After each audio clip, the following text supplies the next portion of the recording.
मेरा नाम कुंदन है। उन दिनों मैं नानी के गांव आया हुआ था। वो जगह मुझे बहुत ही अजीब सी लग रही थी। गांव में हर जगह किसी मास्टर जी के लापता होने के पोस्टर्स लगे हुए थे। लोग कहते थे उन मास्टर जी को आखिरी बार हमारे ही घर में देखा गया था। इन सब बातों को सुनकर मैं हमेशा यही सोचता रहता था कि आखिर मास्टर जी हमारे घर से गए तो गए कहाँ। इसीलिए मैंने इस बारे में मासी से बात करने की सोची। मासी, हाँ, आप मास्टर जी को जानती थी? कौन मास्टर जी? वही जिनके लापता होने के पोस्टर्स लगे हुए हैं गांव में। हाँ, जानती तो थी। कैसे? वो तेरे नाना जी के दोस्त थे। कभी कभार हमारे घर भी आते थे, पर नाना जी के मरने के बाद उनका हमारे यहाँ आना जाना बढ़ गया था। क्यों? उन्हें हमारे साथ वक्त बिताना अच्छा लगता था, और शायद तेरी नानी को भी। नानी को क्यों? दरअसल तुम्हारे नाना जी के मरने के बाद नानी काफी अकेली हो गई थी। वो किसी से बात भी नहीं करती थी और हमेशा किताबें पढ़ती रहती थी। फिर एक दिन वो मास्टर जी को हमारे घर लेकर आई। अच्छा। मास्टर जी के आने के बाद तेरी नानी फिर से पहले की तरह बोलने लगी, मानो उनका अकेलापन दूर हो गया हो। मास्टर जी का भी यहाँ मन लग जाता था और धीरे धीरे वो हमारे यहाँ रोज आने लगे। रोज? हाँ, वो हमारी बहुत परवाह किया करते थे और हमारी हर जरूरतों का ध्यान भी रखते थे। जब उन्हें पता चला कि मुझे गाने बजाने का शौक है तो वो खुद मुझे संगीत सिखाने लगे। मतलब वो अच्छे आदमी थे? हाँ, बिल्कुल। तो फिर उनके साथ हुआ क्या? लोग बोलते हैं कि वो आखिरी बार इसी घर में दिखे थे। लोग बोल तो सही रहे हैं, पर उनके साथ हुआ क्या वो मुझे नहीं पता। मतलब? उस दिन अमावस की रात थी और रोज की तरह उस दिन भी मास्टर जी हमारे घर आए हुए थे। पर शाम के 7 बजते ही मास्टर जी ने कहा, अब मुझे चलना चाहिए। इतनी जल्दी? हाँ, शाम होने को है। अरे शाम होने को है तो क्या हुआ? नहीं, वो शाम होने के बाद मैं बगीचे वाले रास्ते से नहीं जाना चाहता। वैसे भी वो बगीचा ठीक नहीं है। अरे आप लोगों की बातों में मत आओ, बगीचे में कुछ भी नहीं है। पर आपने तो सुना ही होगा ना, उस बगीचे से कितने लोग लापता हुए हैं और वहाँ से लोगों की लाशें भी मिली हैं। देखिए, इतना मत सोचिए, आज रात खाना खाकर ही जाइएगा। हाँ, अगर डर लगे तो मैं आपको घर तक छोड़ आऊंगी, ठीक है? माँ, पर बगीचा? अरे मुझे कोई डर नहीं है बगीचे का, ये सब अंधविश्वास है। उसके बाद मास्टर जी हमारे घर पर काफी देर रुके रहे और हम लोगों से बातें करते रहे। पर तभी मैंने देखा कि माँ किचन में किसी कागज पर कुछ लिख रही है और उस कागज को बार बार दीवार की तरफ दिखा रही है। क्या था उन पन्नों में? पता नहीं, मुझे भी ठीक से समझ नहीं आया। फिर आगे क्या हुआ? मास्टर जी ने खाना खाया? हाँ, और खाना खाने के कुछ ही देर बाद तेरी नानी मास्टर जी को बगीचे के आगे तक छोड़ने के लिए चली गई। पर जब वो बहुत देर तक वापस नहीं लौटी तो मैं उन्हें देखने घर के बाहर गई। बाहर थोड़ी ही दूर पर मुझे मास्टर जी और तेरी नानी बगीचे के सामने वाले रास्ते के पास खड़े दिखे। मैंने सोचा वो दोनों कुछ बातें कर रहे होंगे तो मैं घर के अंदर आ गई।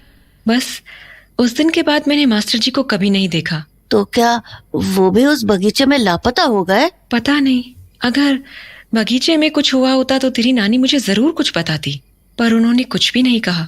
तो मास्टर जी के साथ क्या हुआ होगा? पता नहीं, कोई नहीं जानता, पर लोग तो यही मानते हैं कि वो उसी बगीचे में लापता हो गए।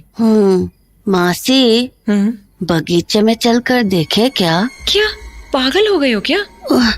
1 हफ्ता हो गया है तुम्हें इस गांव में, अब तक समझ नहीं आया कि बगीचा कितना खतरनाक है? पर मासी। क्या मासी? ये उल्टे पुल्टे ख्याल निकाल दो अपने मन से। लोगों का मरना मजाक की बात नहीं है। इस गांव में बहुत खतरा है कुंदन। लापरवाही दिखाओगे तो कुछ बहुत बुरा हो जाएगा। समझ में आई बात?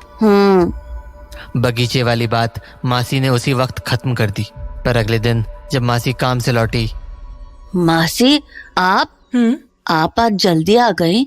हाँ, काम जल्दी खत्म हो गया था। मासी। हाँ? वो अभी तो दिन है। हाँ, तो दिन के वक्त तो बगीचे में उतना खतरा नहीं होता है ना? कुंदन। मासी प्लीज प्लीज मासी, चलो ना, बस देख के आ जाएंगे। मासी प्लीज। तुमसे मैंने कल रात क्या कहा था? क्यों जिद कर रहे हो? पर मासी, आपको भी तो जानना है ना कि बगीचे में आखिर है क्या। तो मैं बगीचे में चली जाऊं? हाँ, नानी भी तो जाती है। नानी जाती है? क्या बोल रहे हो तुम? वो मैंने नानी को बगीचे में जाते हुए देखा था। क्या? हाँ, वो बगीचे के अंदर एक घर है ना, वो उसी में जाती हैं। क्या? तुम्हें ये सब कहाँ से पता है? वो मैंने उन्हें देखा था। देखा था मतलब तुम उनके पीछे गए थे? नहीं, वो मैं खेलता हूँ ना बगीचे के पीछे वाले मैदान में, तभी देखा था। नानी को तो कुछ नहीं हुआ मासी, तो हम भी तो जा सकते हैं ना? कुंदन, मासी तुरंत आ जाएंगे, और अभी तो 3 ही बजे हैं, हम शाम होने के पहले आ जाएंगे। चलो ना मासी। पर चलो ना मासी, नानी अभी सो भी रही हैं, हम जल्दी से जाकर देख आएंगे। हाँ, कुंदन ये खतरनाक हो सकता है। मगर अगर कुछ खतरा हुआ तो हम दोनों वहाँ से चले आएंगे, पक्का पक्का पक्का। चल, पर हम शाम होने के पहले लौटेंगे, ठीक है? हाँ ठीक है। तो मैं और मासी बगीचे के दरवाजे के पास पहुंच गए। चलो मासी। तुम कौन से घर की बात कर रहे थे? मुझे तो यहाँ कोई घर नहीं दिख रहा। मासी, घर बगीचे के अंदर है, थोड़ी दूर चलने पे हमें घर दिख जाएगा। तो कुछ ही देर में हम बगीचे के उस घर के सामने पहुंच गए। ये देखो मासी, यही है वो घर। तुमने नानी को इसी घर में आते हुए देखा था? हाँ। अंदर चलकर देखे? अंदर क्यों जाना है तुम्हें? चलो ना मासी प्लीज। चलो। तो हम दोनों उस झोपड़ी के अंदर चले गए। अंदर कमरे में एक खटिया रखी थी और खटिया के बगल में एक पतीला रखा था। खटिया? पतीला? ये सब यहाँ इस बगीचे के अंदर? मासी वो देखो। क्या? पतीले में कुछ लाल लाल सा लगा हुआ है। अजीब है। वो देखो मासी, खटिया पर कागज पड़े हैं। शायद कुछ लिखा भी है इनमें। क्या लिखा है? 3 दिन बाद अमावस की रात है, तैयार रहना। कल अमावस की रात है, तुम्हारे दोस्त मास्टर जी को लेकर आने वाली हूँ। मास्टर जी? ये सब क्या है? मुझे कुछ समझ नहीं आ रहा। तुम्हारा नाती कुंदन घर आया हुआ है, आज रात उससे मिलने घर आ जाओ। हाँ, तुम्हारा नाती कुंदन? ये तो मेरे बारे में बात हो रही है ना? मतलब तुम्हारे नाना से बात हो रही है? तू आ गया कुंदन बेटा? हाँ। हाँ। तू भी आ गई अन्नू बेटा?